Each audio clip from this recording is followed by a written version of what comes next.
Family మీడియేషన్‌లో చాలాసార్లు భార్యాభర్తల version చాలాసార్లు ఒకే రకంగా వినిపిస్తుంటుంది. భర్త వెర్షన్ ఏంటంటే, నా పైన 498 ఏసింది. డీవీసీ ఏసింది. మెయింటెనెన్స్ కేసేసింది. నా వాళ్ళందరిని కుటుంబ సభ్యుల్ని లాగింది. కాబట్టి నేనింక కలిసి ఉండలేను అంటాడు భర్త. ఇక భార్య ఏమంటుంది?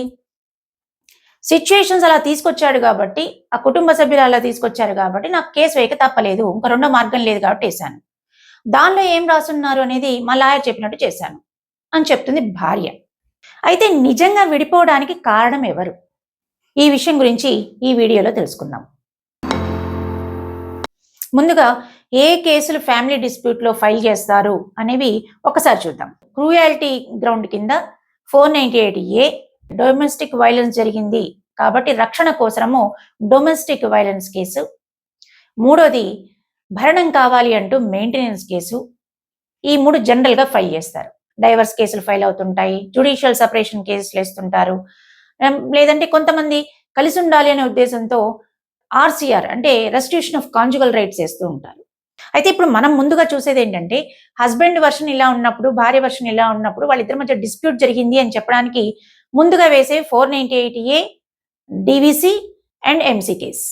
ఇవి వాళ్ళ అవసరం కోసం కానీ వాళ్ళ ప్రొటెక్షన్ కోసం కానీ ఫైల్ చేసినప్పటికీ కూడా వాళ్ళ రిలేషన్షిప్ పైన మాత్రం ఎక్కువ ప్రభావాన్ని చూపిస్తుంది. అసలు అభియోగాలు నిజమా కావా అనేవి పక్కన పెట్టేస్తే, అలిగేషన్స్ అనేవి, అభియోగాలు అనేవి ట్రస్ట్ని దెబ్బతీస్తాయి. అయితే మీడియేషన్కి వచ్చినటువంటి కపుల్ చెప్పే మాట ఏంటంటే, నా కుటుంబ సభ్యులందరినీ లాగింది, నా పైన క్రిమినల్ కేసు పెట్టింది, నన్ను ఒక నేరస్తుడిగా చూపించడానికి ప్రయత్నించింది, దీనివల్ల నా రెప్యుటేషన్ డ్యామేజ్ అయింది, నా ఉద్యోగానికి ఇబ్బంది కలిగింది, నా ఫ్యామిలీకి క్రిమినల్ కేసులతో వాటితో భయం పట్టుకుంది అని చెప్తారు. కాబట్టి నాకు ట్రస్ట్ లేదు అనేది వాళ్ళ వర్షన్. అయితే భార్య చెప్పే వర్షన్లో అలాంటి ఎమోషనల్ స్టేట్ ఆఫ్ మైండ్లో నాకు గత్యంతరం లేక కేసు వరకు వెళ్ళాను, గత్యంతరం లేని పరిస్థితుల్లో కేసు వేయాల్సి వచ్చింది అని భార్య చెప్తుంది. ఇక్కడ మనం గమనించాల్సింది ఏంటంటే, కేసు వేయడం ఒక్కటే విడిపోవడానికి కారణం కాదు. చాలా విషయాలు వీళ్ళ బంధాన్ని, వీళ్ళ రిలేషన్షిప్ని డ్యామేజ్ చేస్తున్నాయి. కేసు వేయడం అనేది వన్ ఆఫ్ ది రీజన్స్ అవుతుంది. ఎక్కువగా ఇక్కడ ఏం జరుగుతుందంటే, ఫాల్స్ ఎలిగేషన్స్ పెట్టడము, ఎక్కువ ఎలిగేషన్స్ పెట్టడము, క్రిమినల్ కేసెస్లో ఇరికించడము, కుటుంబ సభ్యులందరినీ రాగడం, ఇవన్నీ కూడా ఏమవుతుందంటే వాళ్ళలో ఒక భయాన్ని క్రియేట్ చేస్తున్నాయి. కాబట్టి వాళ్ళ మధ్య ట్రస్ట్ అనేది డ్యామేజ్ అయిపోతుంది. దీనికి కారణం ఏ ఒక్కరు అని చెప్పి నిందించలేము.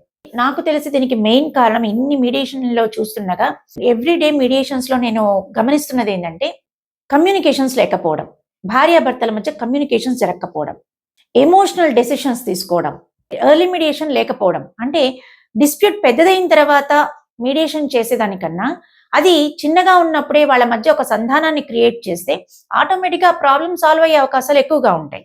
కాబట్టి ఎర్లీ మీడియేషన్ అనేది లేదు, ఇక్కడ చాలా ల్యాప్స్ అవుతోంది. కాబట్టి వాళ్ళ మధ్య దూరం పెరిగి లీగల్ స్టెప్స్ తొందరగా తీసుకోవడం జరుగుతుంది. అది వాళ్ళ మధ్య రిలేషన్షిప్ పైన ప్రభావాన్ని ఎక్కువగా చూపిస్తుంది. కాబట్టి ఫ్యామిలీ మ్యాటర్స్లో కేసెస్ అనేవి లాస్ట్ ఆప్షన్ అవ్వాలి. ముందు చేయాల్సినవి ఏంటి? మాట్లాడుకోవాలి, కమ్యూనికేషన్స్ జరగాలి, కౌన్సిలింగ్స్ జరగాలి, మీడియేషన్ జరగాలి.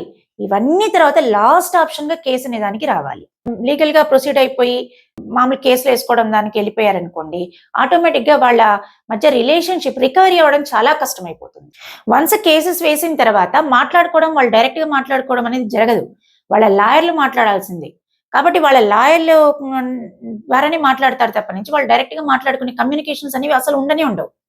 ప్రతి కేసులో ఇలానే జరుగుతుందా అంటే ప్రతి కేసు అనేది కాదు, కాకపోతే ఆల్మోస్ట్ చాలా కేసెస్లో ఈ రకంగానే జరుగుతోంది.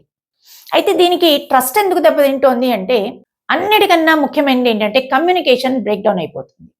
డైరెక్ట్గా లాయర్స్ తోటి మాట్లాడడమే తప్పనిచ్చి వాళ్ళిద్దరు కపుల్స్ మాట్లాడడం అనేది జరగటం లేదు. సో కేసులు అనేవి సమస్యల్ని అడ్రస్ చేస్తాయి, కానీ వాళ్ళ మధ్య నమ్మకాన్ని క్రియేట్ చేయలేవు. కమ్యూనికేషన్ అనేది బ్రేక్ డౌన్ అయిపోయింది కాబట్టి వాళ్ళ మధ్య ట్రస్ట్ అనేది రావడం చాలా కష్టమైపోతుంది. కాబట్టి ప్రతి సమస్యకి కేసు వేయడమే పరిష్కారం కాదు.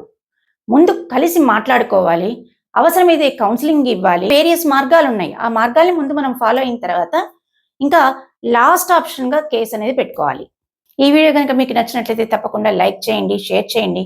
మరిన్ని ఇన్ఫర్మేటివ్ వీడియోస్ కోసం, లీగల్ అవేర్నెస్ వీడియోస్ కోసం మా ఛానల్ని సబ్స్క్రైబ్ చేయండి, పక్కన బెల్ ఐకాన్ ప్రెస్ చేయండి.